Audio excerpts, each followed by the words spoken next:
Foreign ಟ್ರಿಪ್ನಲ್ಲಿದ್ದ ಮಾತ್ರಕ್ಕೆ ಇಲ್ಲಾಗ್ತಾ ಇರುವ ಬೆಳವಣಿಗೆಗಳ ಬಗ್ಗೆ ಮಾಹಿತಿ ಇರೋದೇ ಇಲ್ವಾ ಅಂತ ಹೇಳಿ ಏನಾದರೂ ಪ್ರಶ್ನೆ ಇದ್ರೆ ಅದಕ್ಕೆ ಖಡಾಖಂಡಿತವಾಗಿ ಉತ್ತರ ಇಲ್ಲ. ಡಿ ಕೆ ಶಿವಕುಮಾರ್ ಅವರಿಗೆ ಮಿನಿಟ್ ಟು ಮಿನಿಟ್ ರಾಜ್ಯ ರಾಜಕಾರಣದಲ್ಲಿ ಅದರಲ್ಲೂ ಕಾಂಗ್ರೆಸ್ ಪಾಳ್ಯದಲ್ಲಿ ಆಗ್ತಾ ಇರುವ ಚಟುವಟಿಕೆಗಳ ಮಾಹಿತಿ ರವಾನೆ ಆಗ್ತಲೇ ಇರುತ್ತೆ.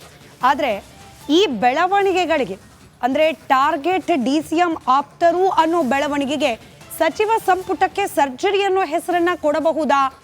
ಹಾಗಿನ್ ಕೇಸ್ ಕೊಟ್ಟಿದ್ದೇ ಆದಲ್ಲಿ ಸಚಿವ ಸಂಪುಟಕ್ಕೆ ಸರ್ಜರಿ ಮಾಡೋ ಸಂದರ್ಭದಲ್ಲಿ ಯಾವೆಲ್ಲ ಹಾಲಿ ಸಚಿವರಿಗೆ ಕೊಡೋ ಸಾಧ್ಯತೆ, ಯಾವ ಕಾರಣವನ್ನ ಕೊಟ್ಟು ಗಮನಿಸ್ತಾ ಹೋಗೋಣ.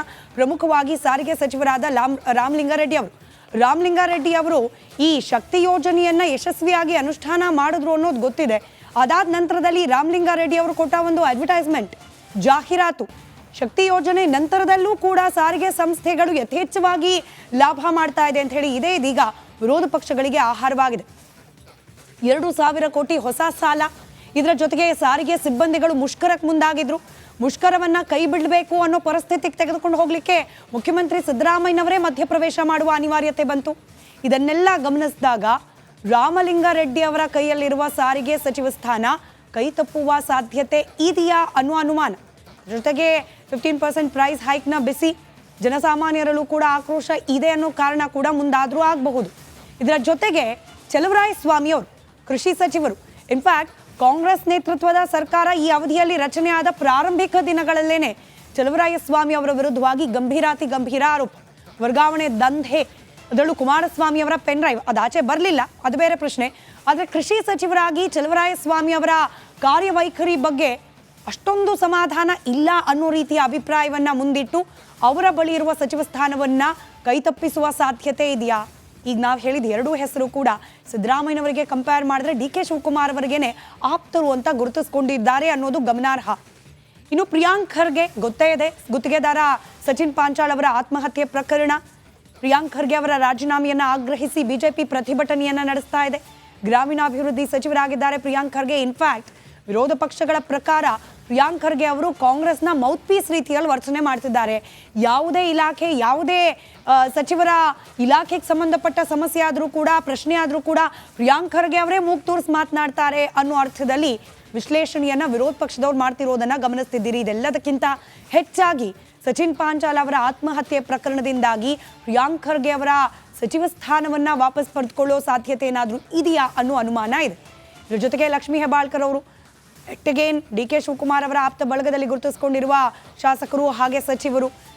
ಆದರೆ ಲಕ್ಷ್ಮೀ ಹೆಬ್ಬಾಳ್ಕರ್ ಅವರ ವಿರುದ್ಧ ಇತ್ತೀಚೆಗೆ ಬೆಳಗಾವಿಯಲ್ಲಿ ನಡೆದ ಪ್ರಸಂಗ, ಇಲ್ಲಿ ವಿಕ್ಟಿಮ್ ಸ್ಥಾನದಲ್ಲಿ ನಿಂತಿರೋದು ಲಕ್ಷ್ಮೀ ಹೆಬ್ಬಾಳ್ಕರ್ ಅವರು. ಅಶ್ಲೀಲವಾದ ಪದವನ್ನು ಲಕ್ಷ್ಮೀ ಹೆಬ್ಬಾಳ್ಕರ್ ವಿರುದ್ಧ CT ರವಿ ಪ್ರಯೋಗ ಮಾಡಿದ್ರು ಅಂತ ಹೇಳಿ ಕಂಪ್ಲೇಂಟ್ ಇರೋದು. ಆದರೆ ಲಕ್ಷ್ಮೀ ಹೆಬ್ಬಾಳ್ಕರ್ ಅವರ ಆಪ್ತರನ್ನಿಸ್ಕೊಂಡವರು ಸುವರ್ಣಸೌಧದ ಒಳಗೆ ಹೋಗಿದ್ದು, ಗುಂಡಾಗಿರಿ ವರ್ತನೆಯನ್ನ ಪ್ರದರ್ಶನ ಮಾಡಿದ್ದು, ಅದಾದ ನಂತರವೂ ಕೂಡ ಈ ಬಾಣಂತಿಯರ ಸಾವು ಹಾಗೆ ಹಸುಗೂಸುಗಳ ಸಾವು, ಇದರ ಜೊತೆಗೆ ಈ ಗೃಹಲಕ್ಷ್ಮಿ ಯೋಜನೆ ಅನುಷ್ಠಾನದಲ್ಲಿ ಆಗ್ತಾ ಇರುವ ಏರುಪೇರುಗಳು, 1 ತಿಂಗಳು ಬಂದರೆ 2 ತಿಂಗಳು ಬರಲ್ಲ, ಈ ರೀತಿಯಾದ ಅಪವಾದಗಳು, ಇದನ್ನೆಲ್ಲ ಏನಾದರೂ ಮುಂದಿಟ್ಕೊಂಡು ಲಕ್ಷ್ಮೀ ಹೆಬ್ಬಾಳ್ಕರ್ ಅವರ ಖಾತೆಯನ್ನ ಮತ್ತೊಬ್ಬರಿಗೆ ಕೊಟ್ಟು ನೋಡೋಣ ಅನ್ನೋ ಚಿಂತನೆಗೆ ಬರಬಹುದು ಅನ್ನೋ ಲೆಕ್ಕಾಚಾರ ಸದ್ಯಕ್ಕೆ ಕಾಂಗ್ರೆಸ್ ಪಡಸಾಲೆ, ಅದರಲ್ಲೂ ಮುಖ್ಯಮಂತ್ರಿ ಸಿದ್ದರಾಮಯ್ಯನವರ ಆಪ್ತ ವಲಯದಲ್ಲಿ ಚರ್ಚೆಗೆ ಒಳಪಟ್ಟಿದೆ. ಇನ್ನು ಯೋಜನೆ ಮತ್ತು ಅಂಕಿ ಅಂಶಗಳ ಸಚಿವರಾದ ಡಿ ಸುಧಾಕರ್ ಅವರನ್ನ ಕೂಡ ಡಿ ಕೆ ಶಿವಕುಮಾರ್ ಅವರ ಆಪ್ತರು ಅಂತಲೇ ಗುರುತಿಸಿಕೊಂಡಿರುವವರು. ಕಂಪ್ಯಾರಿಟಿವ್ಲಿ ಸಿದ್ದರಾಮಯ್ಯನವರಿಗೆ ಕಂಪೇರ್ ಮಾಡಿ ನೋಡಿದಾಗ ಇವರ ಕೈಯಲ್ಲಿರುವ ಸಚಿವ ಸ್ಥಾನವನ್ನ ಕೂಡ ವಾಪಸ್ ಪಡೆಯುವ ಸಾಧ್ಯತೆ ಇದೆ ಅನ್ನೋ ಗುಸು ಅನ್ನೋ ಗುಮಾನಿ ಇದೀಗ ಚರ್ಚೆಗೆ ಒಳಪಡ್ತಾ ಇದೆ. ಜವಳಿ ಮತ್ತು ಸಕ್ಕರೆ ಖಾತೆ ಸಚಿವರಾದ ಶಿವಾನಂದ ಪಾಟೀಲ್ ಅವರನ್ನ ಕೂಡ ಸಚಿವ ಸಂಪುಟದಿಂದ ಕೈ ಬಿಡೋ ಸಾಧ್ಯತೆ ಇದೆಯಂತೆ. ಮೀನುಗಾರಿಕಾ ಸಚಿವರಾದ ಮಂಕಾಳ್ ವೈದ್ಯ ಅವರು, ಜೊತೆಗೆ ಪ್ರಾಥಮಿಕ ಪ್ರೌಢಶಿಕ್ಷಣ ಸಚಿವರಾದ ಮಧು ಬಂಗಾರಪ್ಪ ಅವ್ರ ಮೇಲಂತೂ ದಿನನಿತ್ಯ ಒಂದಲ್ಲ ಒಂದು ಅವರದ್ದೇ ಇಲಾಖೆಗೆ ಸಂಬಂಧಪಟ್ಟಂತೆ ಅಸಮಾಧಾನಗಳು, ಅವ್ರ ವಿರುದ್ಧವಾದ ದೂರುಗಳು ಕೇಳೋಕೆ ಸಿಗ್ತಲೇ ಇರುತ್ತೆ. ಇದರ ಜೊತೆಗೆ ನಗರಾಭಿವೃದ್ಧಿ ಹಾಗೆ ಹಜ್ ಖಾತೆ ಸಚಿವರಾದ ರಹೀಂ ಖಾನ್ ಅವರನ್ನ ಕೂಡ ಸಚಿವ ಸಂಪುಟದಿಂದ ಕೈ ಬಿಡಬಹುದು ಅನ್ನೋ ಲೆಕ್ಕಾಚಾರ ಇದೆ. ಮತ್ತೊಮ್ಮೆ ಹೇಳ್ತಾ ಇದ್ದೀವಿ, ಇದು ಅಂದಾಜಿನ ಪಟ್ಟಿ ಅಷ್ಟೇ. ಅದರಲ್ಲೂ ಈ ಅಂದಾಜಿನ ಪಟ್ಟಿ ರಾಜಕೀಯ ಪಡಸಾಲೆಯಲ್ಲಿ ಚರ್ಚೆಗೆ ಒಳಬಂದ ನಂತರ ಇದಕ್ಕೆ ಹೊಸದೊಂದು ಆಯಾಮ ಸಿಕ್ಕಿರೋದು.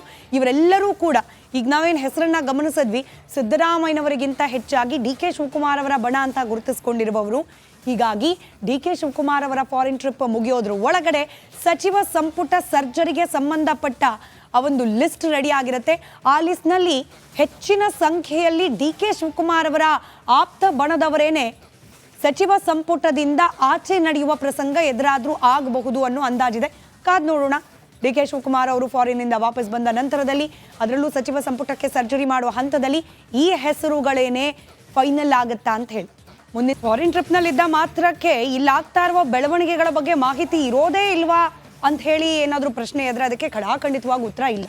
ಡಿ ಕೆ ಶಿವಕುಮಾರ್ ಅವರಿಗೆ ಮಿನಿಟ್ ಟು ಮಿನಿಟ್ ರಾಜ್ಯ ರಾಜಕಾರಣದಲ್ಲಿ, ಅದರಲ್ಲೂ ಕಾಂಗ್ರೆಸ್ ಪಾಳ್ಯದಲ್ಲಿ ಆಗ್ತಾ ಇರುವ ಚಟುವಟಿಕೆಗಳ ಮಾಹಿತಿ ರವಾನೆ ಆಗ್ತಲೇ ಇರುತ್ತೆ. ಆದರೆ ಈ ಬೆಳವಣಿಗೆಗಳಿಗೆ ಅಂದರೆ ಟಾರ್ಗೆಟ್ DCM ಆಪ್ತರು ಅನ್ನೋ ಬೆಳವಣಿಗೆಗೆ ಸಚಿವ ಸಂಪುಟಕ್ಕೆ ಸರ್ಜರಿ ಅನ್ನೋ ಹೆಸರನ್ನ ಕೊಡಬಹುದಾ? ಹಾಗಿನ್ ಕೇಸ್ ಕೊಟ್ಟಿದ್ದೇ ಆದಲ್ಲಿ ಸಚಿವ ಸಂಪುಟಕ್ಕೆ ಸರ್ಜರಿ ಮಾಡೋ ಸಂದರ್ಭದಲ್ಲಿ ಯಾವೆಲ್ಲ ಹಾಲಿ ಸಚಿವರಿಗೆ ಕೊಡೋ ಸಾಧ್ಯತೆ, ಯಾವ ಕಾರಣವನ್ನ ಕೊಟ್ಟು ಗಮನಿಸ್ತಾ ಹೋಗೋಣ. ಪ್ರಮುಖವಾಗಿ ಸಾರಿಗೆ ಸಚಿವರಾದ ರಾಮಲಿಂಗಾರೆಡ್ಡಿ ಅವರು ಈ ಶಕ್ತಿ ಯೋಜನೆಯನ್ನ ಯಶಸ್ವಿಯಾಗಿ ಅನುಷ್ಠಾನ ಮಾಡಿದ್ರು ಅನ್ನೋದು ಗೊತ್ತಿದೆ.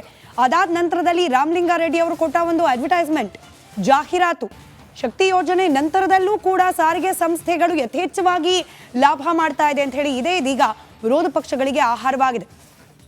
2,000 ಕೋಟಿ ಹೊಸ ಸಾಲ, ಇದರ ಜೊತೆಗೆ ಸಾರಿಗೆ ಸಿಬ್ಬಂದಿಗಳು ಮುಷ್ಕರಕ್ಕೆ ಮುಂದಾಗಿದ್ರು. ಮುಷ್ಕರವನ್ನ ಕೈ ಬಿಡಬೇಕು ಅನ್ನೋ ಪರಿಸ್ಥಿತಿಗೆ ತೆಗೆದುಕೊಂಡು ಹೋಗ್ಲಿಕ್ಕೆ ಮುಖ್ಯಮಂತ್ರಿ ಸಿದ್ದರಾಮಯ್ಯನವರೇ ಮಧ್ಯಪ್ರವೇಶ ಮಾಡುವ ಅನಿವಾರ್ಯತೆ ಬಂತು. ಇದನ್ನೆಲ್ಲ ಗಮನಿಸಿದಾಗ ರಾಮಲಿಂಗಾರೆಡ್ಡಿ ಅವರ ಕೈಯಲ್ಲಿರುವ ಸಾರಿಗೆ ಸಚಿವ ಸ್ಥಾನ ಕೈ ತಪ್ಪುವ ಸಾಧ್ಯತೆ ಇದೆಯಾ ಅನ್ನೋ ಅನುಮಾನ.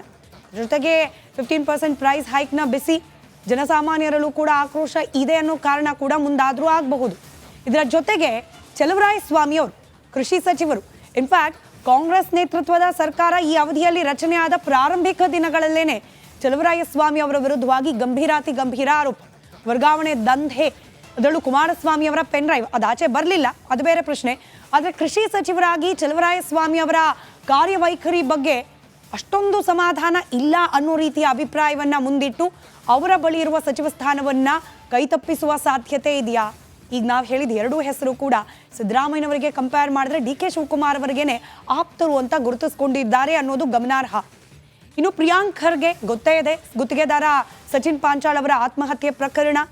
ಪ್ರಿಯಾಂಕ್ ಖರ್ಗೆ ಅವರ ರಾಜೀನಾಮೆಯನ್ನ ಆಗ್ರಹಿಸಿ ಬಿಜೆಪಿ ಪ್ರತಿಭಟನೆಯನ್ನ ನಡೆಸ್ತಾ ಇದೆ.